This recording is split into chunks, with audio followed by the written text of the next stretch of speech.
Assalamualaikum warahmatullahi wabarakatuh. Halo anak-anak, apa kabar kalian hari ini? Semoga kabar kalian baik-baik saja dan selalu sehat bersama keluarga di rumah. Bersama saya, Pak Adam, belajar agama menjadi lebih mudah.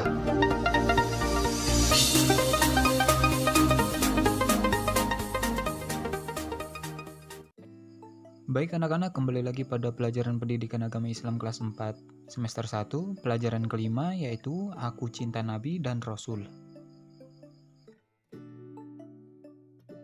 Kita masuk pada pembahasan tentang kisah teladan Nabi Ayub alaihi salam. Nabi Ayub alaihi salam adalah keturunan Nabi Ishak alaihi salam bin Ibrahim alaihi salam.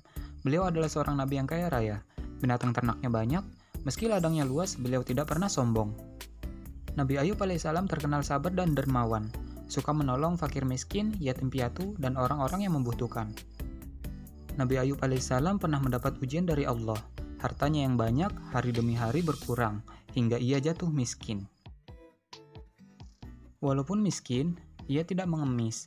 Imannya tidak goyah karena ia ingat bahwa ketika lahir ke dunia pun tidak mempunyai apa-apa. Harta datang dari Allah dan kembalinya pun manusia karena Allah. Nabi Ayub alaihissalam, baik ketika kaya raya ataupun miskin, senantiasa taat kepada Allah dan selalu bersyukur. Bahkan ketika ia jatuh miskin, harta yang ada selalu ia sedekahkan. Ia yakin bahwa orang miskin yang bersedekah lebih mulia di sisi Allah Subhanahu wa Ta'ala. Sebaliknya, orang kaya yang kikir adalah orang yang paling hina di sisi Allah Subhanahu wa Ta'ala.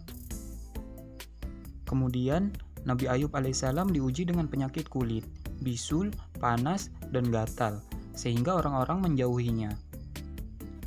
Bahkan, mereka membuang Nabi Ayub alaihissalam ke padang pasir yang jauh dari keramaian penduduk, karena takut tertular penyakit.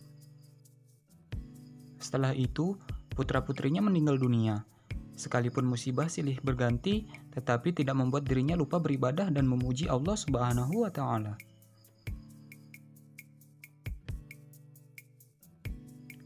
Kemudian yang selanjutnya, kisah teladan Nabi Musa alaihi salam.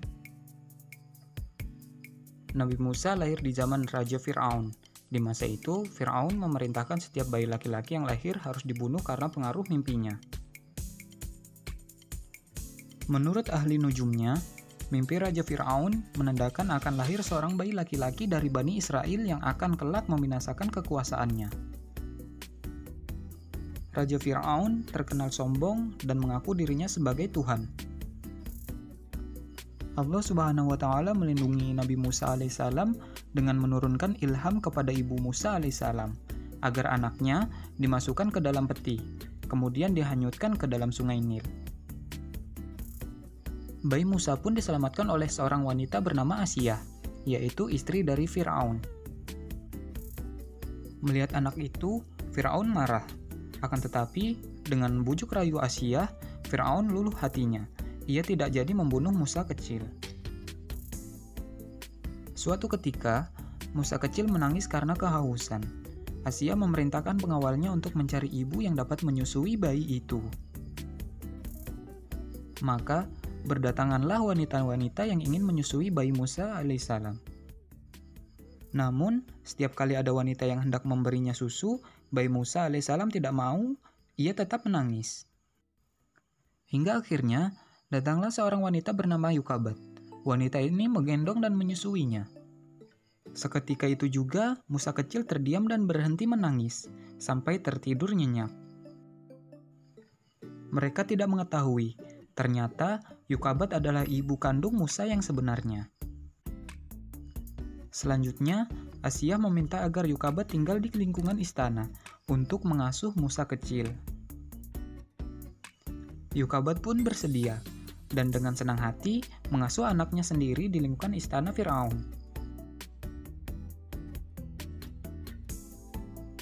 Nabi Musa alaihissalam telah diberi Allah mukjizat, yaitu tongkat yang dapat dijadikan ular.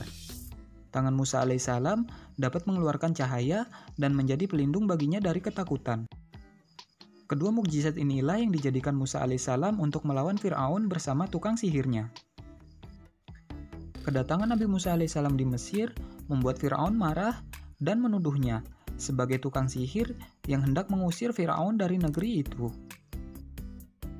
Musa alaihissalam telah mengingatkan Firaun, "Janganlah kamu membuat dusta. Nanti kamu dibinasakan dan mendapat siksa Allah Subhanahu wa Ta'ala." Firaun dan tukang sihirnya tetap saja melawan dan menentang. Akhirnya Musa alaihissalam meladeninya dan berkata, "Kalau begitu, kumpulkanlah semua tukang sihirmu. Datanglah beramai-ramai. Kita berjumpa di suatu tempat." Di hari perjumpaan itu, tukang sihir Firaun berkata, "Ya Musa, lemparkanlah tongkatmu lebih dahulu, atau kami yang akan mulai terlebih dahulu." Sahut Musa alaihissalam, "Kamulah lebih dahulu." Lalu tukang sihir Firaun melemparkan tali-tali dan tongkat-tongkatnya, yang kemudian berubah menjadi ular menjalar mengelilingi Nabi Musa alaihissalam. Di saat demikian, Allah Subhanahu wa Ta'ala berfirman di dalam Al-Quran surat Toha ayat 69, "Dan lemparkanlah apa yang ada di tangan kananmu. Niscaya, ia akan menelan apa yang mereka perbuat. Sesungguhnya, apa yang mereka perbuat itu adalah tipu daya tukang sihir belaka, dan tidak akan menang tukang sihir itu dari mana saja ia datangnya." Nabi Musa alaihissalam mengikuti perintah Allah Subhanahu wa Ta'ala.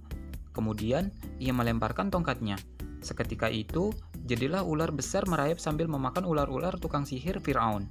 Kejadian ini membuat sebagian tukang sihir Firaun mengaku kalah dan bersujud kepada Allah Subhanahu wa Ta'ala. Sebagaimana firman Allah di dalam Al-Quran surat Toha ayat 70. Lalu, tukang-tukang sihir itu tersungkur dan bersujud, seraya berkata, "Kami telah percaya kepada Tuhan Harun dan Musa." Karena melihat tukang sihir tersebut telah beriman kepada Nabi Musa alaihissalam, demikian juga istrinya Siti Asiyah, maka Firaun bertambah marah dan ganas. Bersama bala tentaranya, dia menyiksa orang-orang yang beriman, termasuk istrinya sampai mati. Melihat yang demikian, Nabi Musa alaihissalam dan orang-orang yang beriman mundur dan melarikan diri dari kota Mesir. Firaun dan tentaranya terus mengejar Nabi Musa alaihissalam dan pengikutnya sampai dekat Laut Merah. Nabi Musa alaihissalam dan pengikutnya kebingungan. Pada saat itulah turun wahyu dari Allah Subhanahu wa Ta'ala yang memerintahkan agar Nabi Musa alaihissalam memukulkan tongkatnya ke permukaan Laut Merah. Tiba-tiba saja laut membelah menjadi dua bagian. Jalan yang panjang telah terentang di hadapan mereka. Nabi Musa alaihissalam dan pengikutnya terus berlari, mengikuti jalan panjang yang telah terbentang menuju seberang. Di kejauhan, terlihat Firaun dan bala tentaranya terus mengejar Nabi Musa alaihissalam. Akhirnya, Nabi Musa alaihissalam sampai di seberang dengan selamat. Sementara Firaun dan tentaranya masih berada di pertengahan jalan. Di saat itulah, Allah Subhanahu wa Ta'ala mengembalikan Laut Merah seperti semula. Firaun dan tentaranya pun telah ditelan oleh air laut. Demikianlah pembalasan Allah Subhanahu wa Ta'ala terhadap orang yang durhaka. Nabi Musa alaihissalam mendapat wahyu berupa kitab Taurat, usai diselamatkan dari kejaran Firaun beserta bala tentaranya, dan setelah melewati puasa selama 30 hari di bulan Zulkaidah.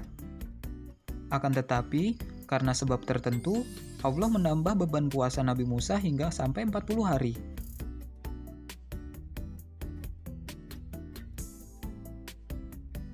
Pembahasan selanjutnya yaitu kisah teladan Nabi Harun alaihissalam.